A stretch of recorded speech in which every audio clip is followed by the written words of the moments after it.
Assalamualaikum warahmatullahi wabarakatuh. Saya Salman Nurjaman dari Prodi Manajemen Mahasiswa Nusa Putra. Di sini saya akan menjelaskan pelajaran mata kuliah statistik, yaitu tugas statistik tentang analisis uji T, uji F, sama uji R Square.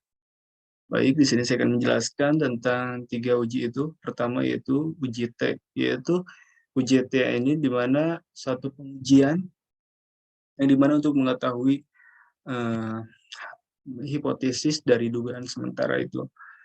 Yaitu uji T ini yaitu mengetahui pengaruh seluruh variabel X, itu pendapatan per tahun dan jumlah anggota keluarga secara parsial terhadap variabel Y.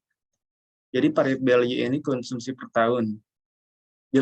Yang dilakukan pengujian menggunakan uji T. Dari hasil pengujian yang dilakukan dapat dilihat bahwa variabel X1 ini yaitu variabel per tahun,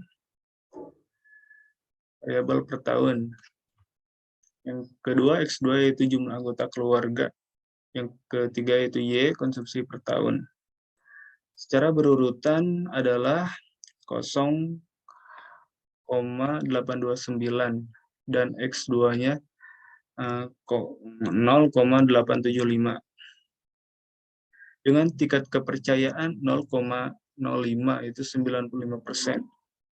Dapat disimpulkan bahwa seluruh nilai SIG variabel X itu lebih besar dari 0,05, jadi 0,829 sama 0,875 ini lebih besar daripada 0,05. Jadi yang berarti secara parsial seluruh variabel X tidak memiliki pengaruh yang signifikan terhadap variabel Y. Jadi kita dapat mengetahui bahwa dari uji T ini bahwa secara parsial variabel X ini tidak memiliki pengaruh yang signifikan terhadap variabel Y. Variabel Y ini tuh 0,05. Oke, lanjut.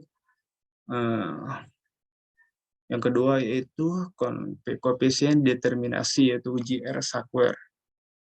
Jadi uji R Square ini untuk mengetahui besaran persentase pengaruh variabel independen. Jadi independen ini angka yang dapat berdiri terhadap variabel dependen yang tidak dapat berdiri secara pengaruh faktor lain yang tidak diteliti terhadap variabel dependen. Untuk modal summary-nya, kita dapat mengetahui bahwa R square memiliki nilai 0,36, adjusted R square 98. Lanjut, jadi pada dapil di atas diperoleh nilai koefisien determinasi R square sebesar 0,928. Kita dapat mengetahuinya 9,228, atau bila dipersenkan akan mempunyai nilai 92,8%.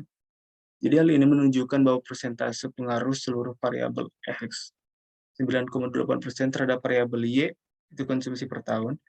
Dari perhitungan tersebut juga bisa dikalkulasikan bahwa masih ada faktor lain yang terlibat dalam peningkatan konsumsi per tahun yang tidak termasuk dalam variabel penelitian ini dengan persentase 7,2%.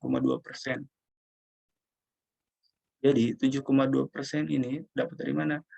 Jadi 7,2% ini dapat dari 100 dikurangi 92,8. Yaitu dapat hasilnya 72%.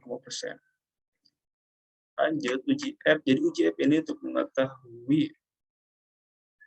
Jadi pada hipotesis menunjukkan tidak terdapat pengaruh yang signifikan. Jadi uji F ini tidak memiliki pengaruh yang signifikan dari variabel X terhadap variabel Y secara parsial terpisah.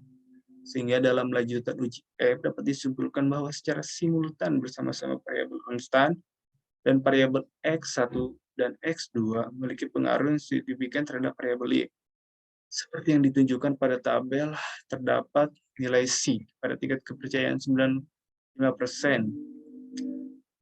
Jadi kita tadi di uji T pertama 95% ini 0,05. Dan uji F ini memiliki nilai C yaitu 0,964. Jadi 0,94 ini dapat dari hasil BC ini. asalnya 964, bila pakai 0 jadi 0,964.